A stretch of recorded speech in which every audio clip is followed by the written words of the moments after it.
Okay, how's everybody doing this evening? Yes, my name is Kent. The channel is EOS San Diego. And if you watch my videos every single night, last night I put a fight up. I didn't give it any kind of introduction or tell you what it was. So hopefully people that were looking for an EOS video that's got a fight weren't too confused. It was an exhibition fight that my son had. I got home late last night. I was tired, and that's all I had for videos. So that's why I put it up. But it was a fun fight. He enjoys those competitions. He's a very competitive person. So I hope you enjoyed it. If you didn't, I'm sorry. It wasn't an EOS video. It was actually a Muay Thai video of Chase, my son, who is actually one of the main developers on the EOS or EOS Challenge token, was competing, and he was just having a good time. So that's what I put up. So anyway, tonight though, I will talk cryptocurrencies, and I will talk EOS, and I will talk about the challenge application, because there is a lot going on, even though price isn't reflecting this, but there's a lot going on. And of course, the challenge application is now in the Play Store, Google Play Store, soon to be in Apple. However, Apple is a little more, what would you say, a little more selective about how the wording on the app is.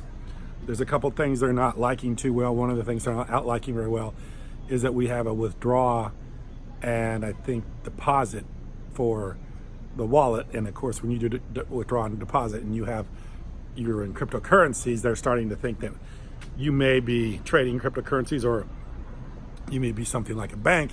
So we may have to change those withdraw and deposit to different words. Something means the same, but a little different language. So Apple isn't so afraid of the fact that we are a cryptocurrency blockchain application. So we'll get it figured out. We're coming soon on Apple, but right now we're just trying to figure out what it is we need to do to get Apple satisfied as far as the language is concerned on the application. So that's coming very, very soon. We'll also be telling a lot more people about the application. We are just very limited at who we're telling right now, and we're monitoring and making sure everything's working correctly and smoothly, and that's why we're doing it this way. But we will be giving a lot of people notice, and we will be introducing this to a lot of people very, very soon. So price is relatively low. Of course, the EOS is relatively low as far as price is concerned. So there's a lot of potential here. This is a geolocation application. It's augmented reality, augmented gaming. So it's kind of gaming, but real world gaming, where you actually play a game in real life. Not simply a virtual reality game, but a game that plays out in real life. So it's a real world application gaming, augmented reality application that uses geolocations for challenges to help people to accomplish something, or to challenge somebody to do something. And of course, you're not limited on the amount of challenge tokens you want to use, or EOS tokens you want to use. So you can make a very big exchange back and forth, which makes the game that much more fun, because the stakes can be that much more higher. So we think this is going to be more something that people are going to have a good time with, and people are going to actually use to motivate other people, and maybe win a few challenge tokens or a few EOS tokens in a wager that everybody likes to have a little fun with. So this is all going on right now, and we've got it in the Google Play Store, and it is the application is up and running in its 3rd edition. So what I really want to talk about tonight, though, is I want to talk about China. There's been quite a bit of talk with EOS about China, mainly in the area of block producer.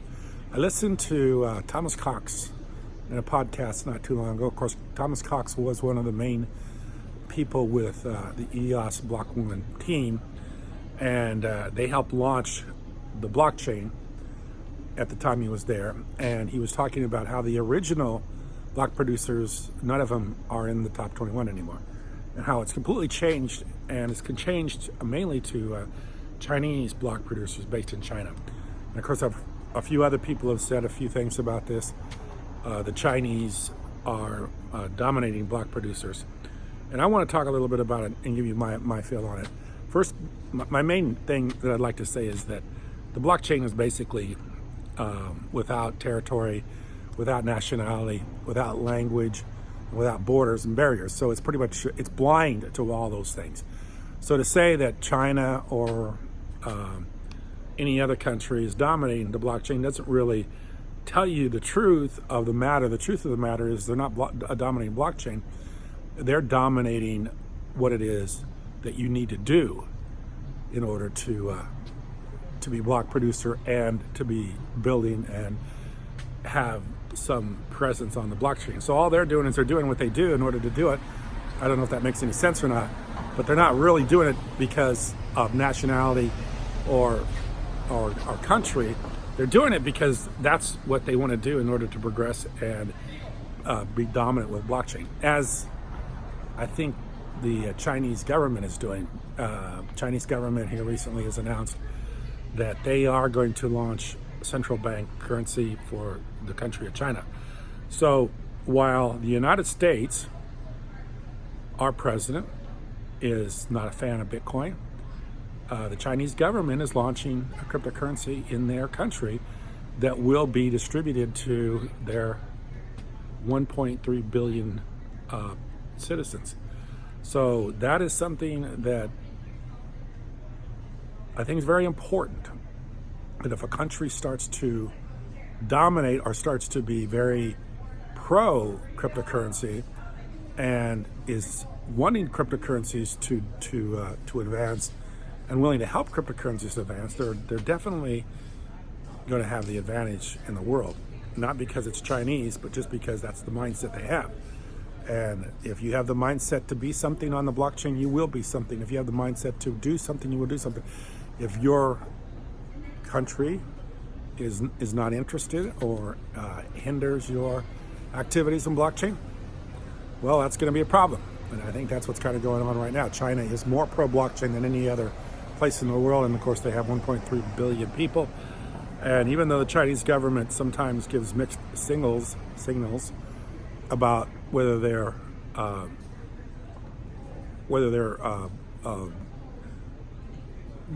to allow people to buy and sell cryptocurrencies, I think the overall attitude for the Chinese government is very pro cryptocurrencies, as you see with the launching of their own cryptocurrencies, and you also see with the fact that they're allowing more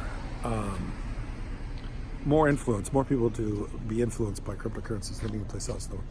As I see that tonight, I was reading a little bit about how EOS was on one of their main TV programs in China. So things are growing in China as far as cryptocurrency is concerned. And in the United States right now, I think that's one of the biggest disappointments for me. I have not heard one politician, of course we have a major election coming up here very soon, even mention cryptocurrencies as far as a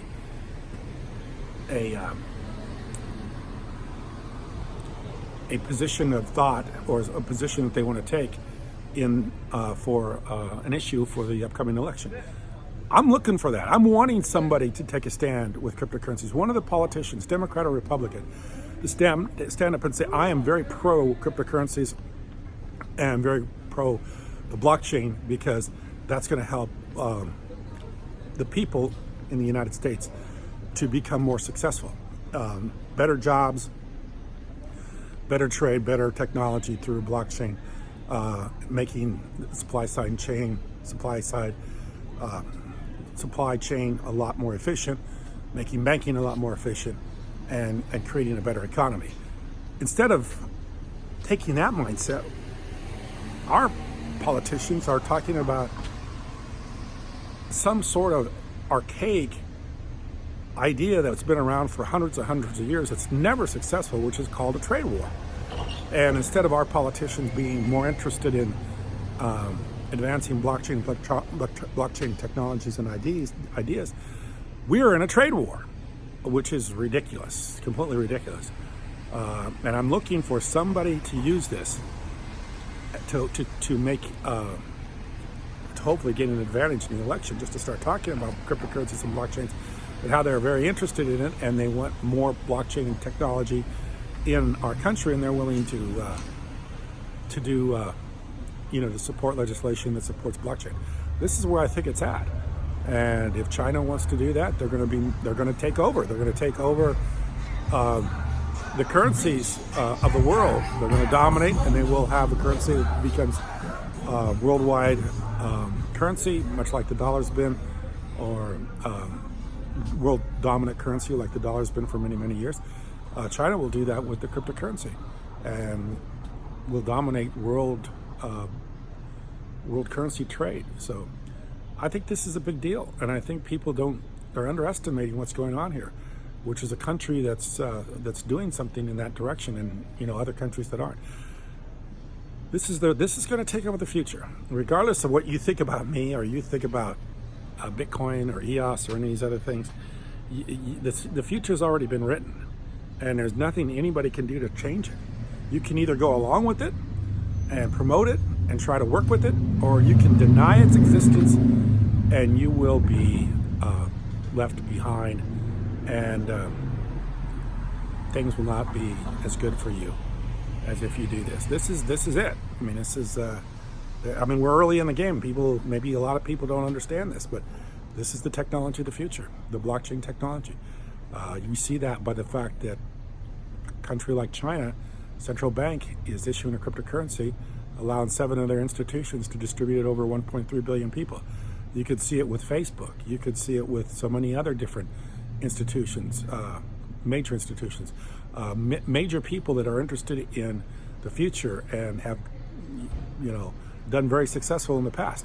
They're interested in Bitcoin and its protocol. I was listening to somebody, I can't remember who it was, but they were talking about Satoshi Nakamoto, and this is the most influential, the biggest idea in all of history, the idea of a cryptocurrency and being able to eliminate third party. This is the biggest idea in the history of the world, and it solves the there's a tokenomics, I think it's the one of the games, I can't remember what it is. Is it Byzantine General or something like that? I can't remember what it is. But the idea that you got generals that are fighting a war and they got to communicate with each other and they don't have any way to communicate.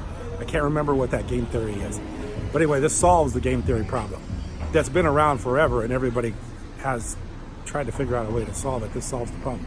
So this really is something that's unique. It's genius, and it is going to overtake the world and overtake every economy, every country, and every currency. So either you go along and you try to play the game, or you get left behind. Right now, China is doing the best at playing the game, and they will, as far as I'm concerned, continue. And like I say, the blockchain has it's colorblind, it's country blind, it's nationality blind, it's people blind, it's language blind. It doesn't care. All it cares about are those that want to grasp the technology, and those that don't want to grasp the technology, like Donald Trump and Trump administration, will get left behind. And that's just simple fact, and that's just the way it's going to work, and that's the way it is working. So it is what it is, and it's just a simple fact. So I want to talk a little bit about that tonight because I do think it's important. And I think a lot of other people are talking about it too. So I think this is something that people need to be aware of, is how they vote in future elections and how their politicians feel about blockchain, and try to support those that are pro-blockchain. I appreciate you watching. Thank you.